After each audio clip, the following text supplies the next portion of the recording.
నమస్తే, ఎలా ఉన్నారు మిత్రులందరికీ నమస్కారం. ఫ్రెండ్స్, మనకి సుప్రీంకోర్టు నుంచి టెట్కి సంబంధించి ఒక తీర్పు అయితే రావడం జరిగింది కదా. దాని గురించి తెలియచేయండి సార్ అని చెప్పేసి చాలామంది అడిగారు. దాని గురించి క్లారిటీగా ఈ వీడియోలో మనం డిస్కస్ చేద్దాం. ఫ్రెండ్స్, ముఖ్యంగా మనం చూసినట్లయితే సుప్రీంకోర్టు నుంచి ఒక జడ్జిమెంట్ అయితే రావడం జరిగింది. ఆ కంప్లీట్ పీడిఎఫ్ సారాంశం ఏంటనేది సింపుల్గా మనం క్లియర్గా ఈ వీడియోలో డిస్కస్ చేద్దాం. మనకి ఈ సుప్రీంకోర్టు జడ్జిమెంట్ అనేది మొత్తంగా అన్ని రాష్ట్రాల్లో కూడా ఇంప్లిమెంట్ అయ్యే అవకాశం అయితే ఉంటుంది. కాబట్టి ఇటు మన ఆంధ్రప్రదేశ్లో కానివ్వండి, ఇటు మన తెలంగాణలో కానివ్వండి, కంప్లీట్గా ఆంధ్ర తెలంగాణలో ఎవరైతే ఆల్రెడీ టీచర్ల కింద పనిచేస్తున్నారో, ఉపాధ్యాయుల కింద పనిచేస్తున్నారో వాళ్ళకి కూడా ఈ నిబంధన అనేది వర్తించడం జరుగుతుందని చెప్పేసి ఒక పాయింట్లో క్లారిటీగా మెన్షన్ చేశారు. మెయిన్గా మెయిన్ హైలైట్ పాయింట్స్ అనేది క్లారిటీగా మాట్లాడుకుందాం. 2010 ఏప్రిల్ 1 తర్వాత ఎవరైతే ఆల్రెడీ టీచర్ల కింద పనిచేస్తున్న ఆంధ్రప్రదేశ్ తెలంగాణకు సంబంధించిన టీచర్స్ ఎవరైతే ఉన్నారో కంపల్సరీగా మీరు టీచర్ ఎలిజిబిలిటీ టెస్ట్ టెట్ అనేది క్వాలిఫై కావాల్సి ఉంటుందని చెప్పేసి ఒక నిబంధన అయితే పెట్టారు. మనకి ఉమ్మడి ఆంధ్రప్రదేశ్లో 2012లో టెట్ జరిగింది, 2013లో టెట్ జరిగింది. తర్వాత ఆంధ్రాకి సంబంధించి తెలంగాణకు సంబంధించి సెపరేట్గా టెట్ పరీక్షలు కూడా జరిగాయి. అయితే ఉన్న పలానా టెట్ ఉండాలని చెప్పేసి ఏం లేదు. ఒక 2 సంవత్సరాల పాటు సమయం అయితే ఇచ్చారు. ఆల్రెడీ మీరు టీచర్గా వర్క్ చేస్తున్నట్లయితే మీరు నెక్స్ట్ 2 ఇయర్స్లో టెట్ రాసి క్వాలిఫై కావాల్సి ఉంటుంది. ఒకవేళ మీరు ఎస్జిడి కింద పనిచేస్తున్న వాళ్ళు స్కూల్ అసిస్టెంట్ కింద ప్రమోషన్లో పోస్ట్ కొట్టినా కానీ మీరు టీచర్ ఎలిజిబిలిటీ టెస్ట్ టెట్ కంపల్సరీగా పాస్ కావాలనే నిబంధన అయితే ఉంది. ఇంకొకటి ఏంటంటే రిటైర్మెంట్కి దగ్గరగా ఉండి, అంటే ఒక 5 సంవత్సరాల్లో రిటైర్ అయిపోతారు అనుకున్న వాళ్ళకి టెట్ అవసరం లేదు. అయితే 5 సంవత్సరాల్లో రిటైర్ అయిపోతారు కానీ అక్కడ ప్రమోషన్ కావాలనుకుంటే ఆ రిటైర్మెంట్ అయ్యే ఆ 5 ఇయర్స్ గ్యాప్లో కూడా మీకు ప్రమోషన్ కావాలంటే కంపల్సరీగా మీరు టీచర్ ఎలిజిబిలిటీ టెస్ట్ టెట్ అయితే కంపల్సరీగా క్వాలిఫై కావాలనే నిబంధన అయితే పెట్టారు. దేశవ్యాప్తంగా అన్ని రాష్ట్రాలకు కూడా వర్తించడం జరుగుతుంది. ఇటు ఆంధ్రప్రదేశ్కి సంబంధించి కానివ్వండి, తెలంగాణకి సంబంధించి కానివ్వండి. ఇకపై మీరు ప్రమోషన్లు పొందాలని మీరు టీచర్ల కింద పనిచేస్తూ ఉన్న టెట్ క్వాలిఫై కావాలని ఒక నిబంధన అయితే పెట్టారు. ఎవరు కూడా దీనికి కంగారు పడవలసిన పని అయితే లేదు. జస్ట్ అలా సరదాగా టెట్ ఎగ్జామ్ రాశారంటే 60 మార్కులు వస్తాయి. ఎవరైనా ఈజీగా చేయగలుగుతారు. 150 ప్రశ్నలకు సంబంధించి 60 మార్కులు అనేవి చాలా ఈజీగానే రావడం జరుగుతాయి. కొంచెం ఒక 10 రోజులు 15 రోజులు కష్టపడారంటే 75 మార్కుల వరకు కూడా స్కోర్ చేయగలుగుతారు. ఇంకా కొంచెం కాన్సన్ట్రేషన్ చేసి ఒక 40 రోజుల పాటు కొంచెం చదివారంటే మీరు ఈజీగా 90 మార్కుల వరకు కూడా స్కోర్ చేయగలుగుతారు. ఆల్రెడీ టెట్కి సంబంధించి నెంబర్ ఆఫ్ వీడియోస్ మన ఛానల్లో ఉన్నాయి. టెట్కి సంబంధించి ప్రశ్నలు అనేవి ఎలా రావడం జరుగుతాయి, అన్ని సబ్జెక్టులు కవర్ అయ్యే విధంగా సరదాగా మీరు మన యూట్యూబ్ ఛానల్లో ఉన్న లైవ్ ఎగ్జామ్స్ అన్నీ చూసి సరదాగా రాసినా కానీ మీకు ఈజీగా ఒక 90 మార్కులు 100 మార్కుల వరకు కూడా స్కోర్ చేసుకునే అవకాశం అయితే ఉంటుంది. కాబట్టి ఎవరు కూడా ఆందోళన చెందవలసిన అవసరం లేదు. టెట్కి సంబంధించి మీరు ఎవరు కూడా భయపడవలసిన పని అయితే లేదు. ఆల్రెడీ ఎవరైతే టీచర్స్ కింద వర్క్ చేస్తున్నారో మన ఛానల్లో నెంబర్ ఆఫ్ వీడియోస్ ఉంటాయి. ఆల్రెడీ స్కూల్స్లో టీచింగ్ చేస్తున్న సబ్జెక్టే ఉంటుంది కాబట్టి ఇంకేం వరి కావాల్సిన అవసరం అయితే లేదు. చైల్డ్ డెవలప్మెంట్ అండ్ పెడగాజీ ఏదైతే ఉందో ఈ చైల్డ్ డెవలప్మెంట్ అండ్ పెడగాజీకి సంబంధించి ఆల్రెడీ మీరు నేర్చుకున్న సబ్జెక్టే కాబట్టి మీరు జస్ట్ ఒకసారి అలా రివిజన్ చేసుకున్నట్లయితే టెట్కి సంబంధించి ఈజీగా క్వాలిఫై అవుతారు. కాబట్టి ఎవరు కూడా ఆందోళన చెందవలసిన అవసరం లేదు.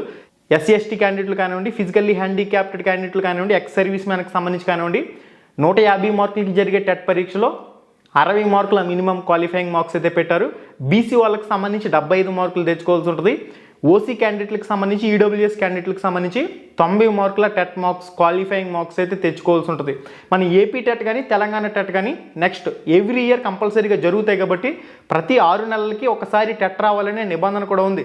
Rule of NCT national council for teacher education ప్రకారం ప్రతి 6 నెలలకి టెట్ రావాలనే ఒక నిబంధన కూడా ఉంది. కాబట్టి కనీసం సంవత్సరానికి ఒక్కసారైనా ఆంధ్రప్రదేశ్ తెలంగాణలో టెట్ అయితే వస్తుంది. కాబట్టి మీరు టెట్ నోటిఫికేషన్ పడినప్పుడు అప్లై చేసి రాసి క్వాలిఫై అవ్వడం చాలా మంచిది. ఆల్రెడీ ఎవరైతే సర్వీస్లో ఉండి టీచర్ల కింద పనిచేస్తున్నారో మీరు కూడా టెట్ రాసుకోవడం మంచిది. ఆల్రెడీ మీరు టెట్ క్వాలిఫై ఉంటారు చాలామంది. ఇంకా ఎవరైనా టెట్ క్వాలిఫై కాకపోతే ఎప్పుడు ప్రమోషన్ వస్తుందో తెలియదు. కాబట్టి ఆ టెట్ అనేది ఒక అడ్డంకిలా ఉండకూడదు కదా. అంటే టెట్ క్వాలిఫై అయిన వాళ్ళకి మళ్ళీ ప్రిఫరెన్స్ ఇవ్వడం ఇలా జరుగుతుంది. కాబట్టి టెట్ నోటిఫికేషన్ వచ్చినప్పటి నుంచి ఎగ్జామ్స్ జరిగే వరకు, కంప్లీట్ అయ్యే వరకు మన యూట్యూబ్ ఛానల్ కంటిన్యూస్గా మీరు ఫాలో అయ్యారంటే టెట్ క్వాలిఫై చేయడం మాది బాధ్యత. ఓకే, మీకు సైకాలజీలో 30కి 28 మార్కులు, తెలుగులో 30కి 28 మార్కులు. ఈ విధంగా ఏవైతే డెడ్ ఈజీ సబ్జెక్టులు ఉంటాయో ఈ డెడ్ ఈజీ సబ్జెక్టులో ఈజీగా 28 మార్కుల వరకు మీరు స్కోర్ చేసేసారంటే టెట్ క్వాలిఫై అవ్వటం అనేది చాలా ఈజీ అయిపోద్ది. ఓకే, టెట్ నోటిఫికేషన్ వచ్చినప్పటి నుంచి టెట్ ఎగ్జామ్స్ జరిగే వరకు కంటిన్యూస్గా మన యూట్యూబ్ ఛానల్లో ఫ్రీ లైవ్ ఎగ్జామ్స్ అనేవి వస్తూ ఉంటాయి. ఆ లైవ్ ఎగ్జామ్స్ అనేవి కంప్లీట్గా చూసి మీరు టెట్ ఎగ్జామ్ అటెండ్ చేసినా కానీ మీకు చాలా ఈజీగానే టెట్ అనేది క్వాలిఫై అయిపోద్ది. ఏమి ఆందోళన చెందవలసిన అవసరం అయితే లేదు. ఆల్రెడీ సర్వీస్లో ఉన్న టీచర్స్ ఉన్నారో మన రామ్ రమేష్ ప్రొడక్షన్స్ యూట్యూబ్ ఛానల్ని సబ్స్క్రైబ్ చేసుకుని సిద్ధంగా ఉండండి. నోటిఫికేషన్ వచ్చినప్పటి నుంచి ఎగ్జామ్ జరిగేలోపు ఎన్ని రోజులైతే ఉంటుందో అన్ని రోజులు కూడా కంటిన్యూస్గా లైవ్ ఎగ్జామ్స్ అనేవి అన్ని సబ్జెక్టులకు సంబంధించి ప్రాక్టీస్ బిట్లు అనేవి ఎలా అడుగుతారు ఏంటి ఇవన్నీ కూడా పూర్తిగా అనాలిసిస్ జరుగుతూ ఉంటుంది కాబట్టి అవన్నీ మీరు ఫోకస్ చేసుకుంటూ అక్కడ ఏవైతే టెక్స్ట్ బుక్లు కానీ అకాడమీ బుక్స్ కానీ మీరు ఫాలో అయ్యి ముందుకు వెళ్తారో ఆటోమేటిక్గా టెట్లో మంచి స్కోర్ అయితే చేయగలుగుతారు. ఆల్రెడీ సర్వీస్లో ఉన్న టీచర్లు జస్ట్ మీరు టెట్ క్వాలిఫై అయితే సరిపోతుంది. ఓకే, మీకేమీ 140 150 అవసరం లేదు. ఎవరైతే ఆల్రెడీ టీచర్ల కింద పనిచేస్తున్నారో రిజర్వేషన్ క్యాండిడేట్లకి అయితే SC ST physically handicapped ex service man అభ్యర్థులకు 60, బీసీ అభ్యర్థులకి 75, ఓసీ అభ్యర్థులకు 90 మార్కులు మినిమం క్వాలిఫైయింగ్ మార్క్స్ అయితే తెచ్చుకోవాలి. ఈ తీర్పు ఎప్పుడైతే వచ్చిందో కోర్టు తీర్పు అనేది, ఈ తీర్పు వచ్చిన తర్వాత నుంచి 2 సంవత్సరాల్లో మీరు టెట్ క్వాలిఫై ఉండాలి. లేదంటే మిమ్మల్ని సర్వీస్ నుంచి తొలగించడం జరుగుతుంది. మీకు వచ్చే బెనిఫిట్స్ అనేవి ఏం పోవు, కానీ మిమ్మల్ని టీచర్ సర్వీస్ నుంచి తొలగిస్తారని ఒక నిబంధన పెట్టారు. దీని గురించి ఎవరు కూడా కంగారు పడాల్సిన అవసరం అయితే లేదు, దీని గురించి ఎవరు వరి కావాల్సిన అవసరం అయితే లేదు. టెట్ అనేది మీరు చాలా ఈజీగానే క్వాలిఫై అవుతారు. ఆల్రెడీ చాలామంది టెట్ క్వాలిఫై అయిన అభ్యర్థులే టీచర్ల కింద పనిచేస్తూ ఉన్నారు. ఆల్రెడీ మీరు టీచర్స్ కింద వర్క్ చేస్తున్నా కానీ మీరు టెట్ అనేది రాసుకోవడం మంచిది.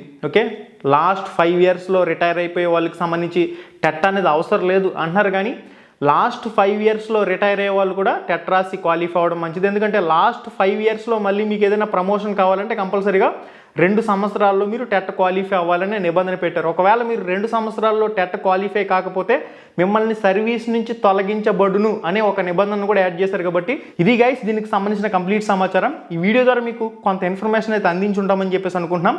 మళ్ళీ వీడియోలో మళ్ళీ కలుసుకుందాం. శుభం, ధన్యవాదాలు.